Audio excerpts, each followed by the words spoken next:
Great-Great-Grandfather Peter by Alberto Luis August.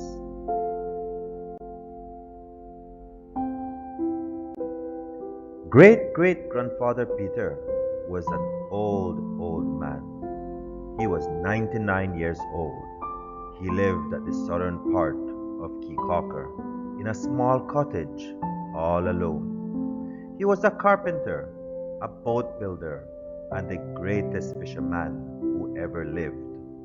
Every evening, the community of Caye Caulker would gather in front of Great-Great-Grandfather Peter's home at the dock to see him clean his fish and to get their fresh fish to take home for the evening supper.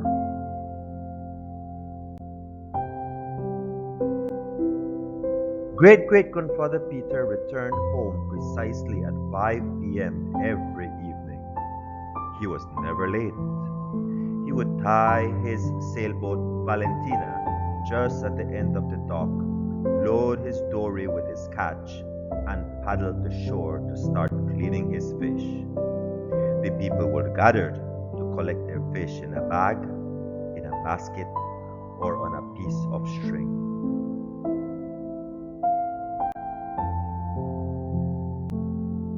Great-Great-Grandfather Peter never sold his fish. He always gave away. But the kind people of Caye Caulker were so considerate that they always left him with a few coins and paper dollars in his plastic pailor. Many people came for fish, but many, especially the tourists on the island, came to hear of the stories he told as he cleaned. The adventures he had at sea. The stories were rich with details and very believable.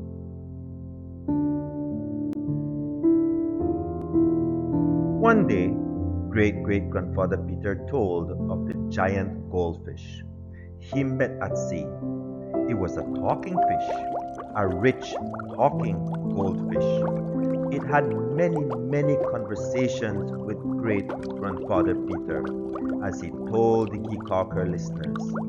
The goldfish was never a wealthy fish. It was once very poor, but 200 years ago, he came across several ships of Spanish-speaking people lying across the reef and between Caye Chapel and Long Caye. Some of the ships were filled with gold and other jewels. A few ships were stuck on the reef and in the shallow waters, and to be removed, the men on board had to dispose of their provisions and their treasures from on board.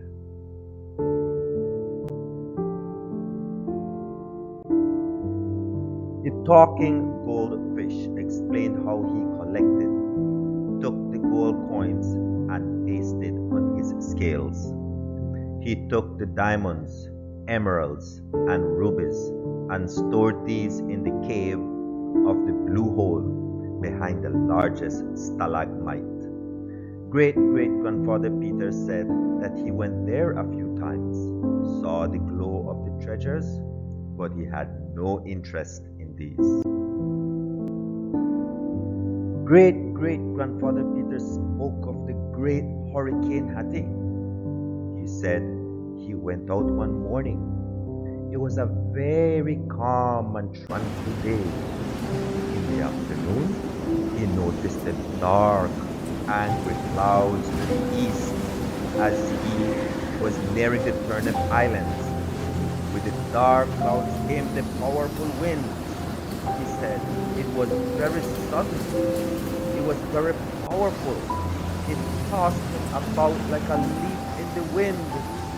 He took down his sail and made the wind and waves take control of his boat.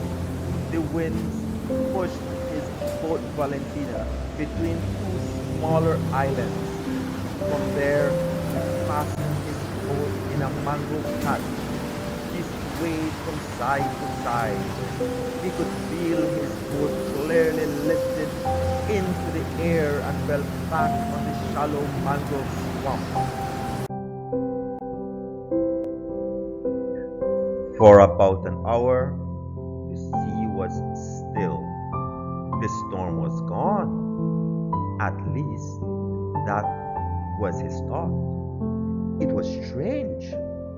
It was daytime, and he could see the stars in the calm, dark skies. He wondered, was I knocked out? Did I fall asleep?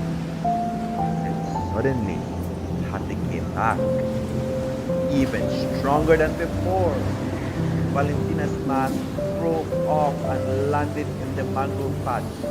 The angry winds and waves continued for 2 hours. Then calmness filled the air. It was still. The day, although cloudy, it was peaceful again. The people on the beach listened with suspense. The greatest stories ever told by great great grandfather Peter were the adventures with the mighty Sea King. He met the mighty Sea King immediately after he caught the largest blue marlin fish he had ever caught. As he pulled the giant fish beside the boat, the mighty Sea King appeared from below the deep blue Caribbean Sea and congratulated him for his catch. He was shocked, frightened, but the king offered to help him put the fish in his boat. Grandfather Peter accepted the kind help, and the king, from below the sea, pushed the huge fish onto the Valentina. After that meet, great great grandfather Peter took many adventures with the mighty Sea King. The mighty Sea King showed him his palace below the ocean. He took him to see the abyss. He took him to see the ocean floor volcano. And he introduced him to the giant octopus. The people always wondered how great great grandfather Peter got the blue marlin fish on his boat.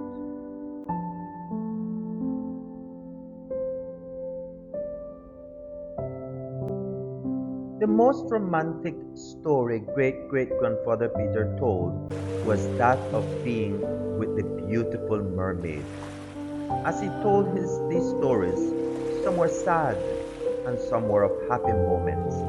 Great great grandfather Peter had a special relationship with the beautiful mermaid. He never mentioned her name, but he spent a lot of time with her. He had many fond memories with the beautiful mermaid. She had long red hair and fair, smooth skin with a long, gorgeous blue tail. She had the voice of an angel and sang many beautiful songs for grandfather Peter.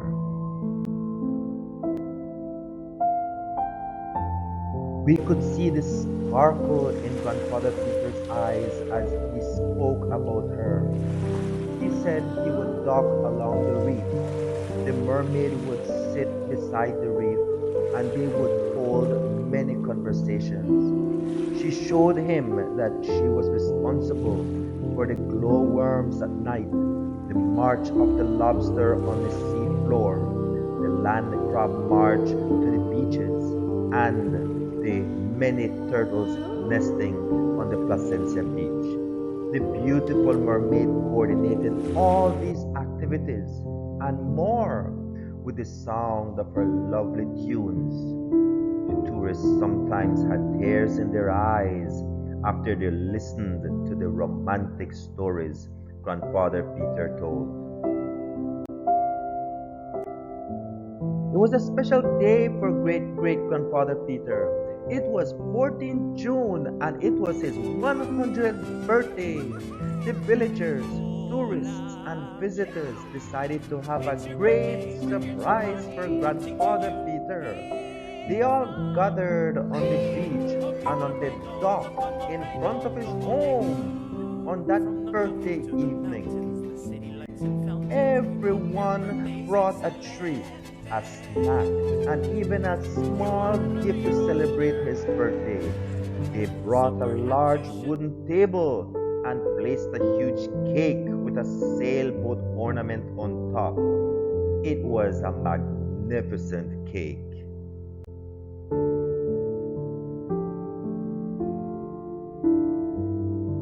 They brought a few beach chairs to sit on. The tourists taking part in the event spread and sat on their beach towels as they waited. At 4 p.m., they gathered and started to wait with excitement. You can hear the murmur of the people sharing the many tales told by great great grandfather Peter.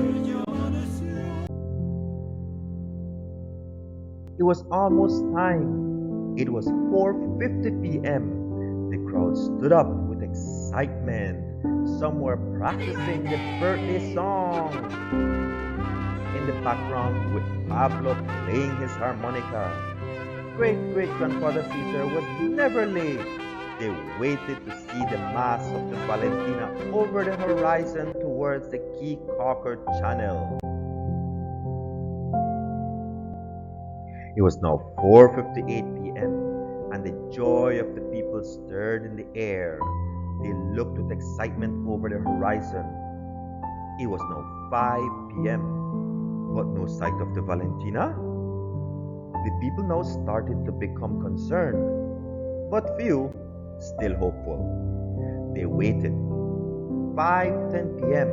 but no sight of the old man's boat. They started to think positively in hope that he may be a little late, which is unusual. But as 5:30 p.m. crept in, they now started to worry. No sign of the Valentina in sight. At 6 p.m., the crowd now really started to worry. The local fishermen took their small boats and circled the island in search of the 100-year-old man.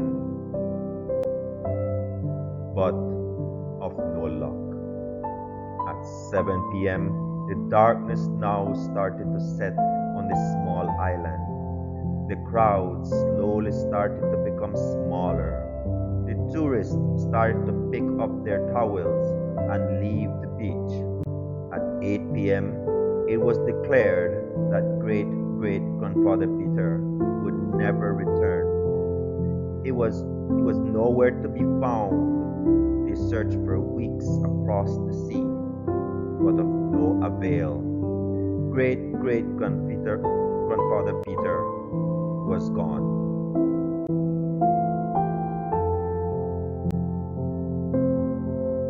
What happened to great great grandfather Peter? Everyone on the island of Caye Caulker wondered. Was he swallowed by the giant goldfish? Was he caught in another monster storm that washed him away?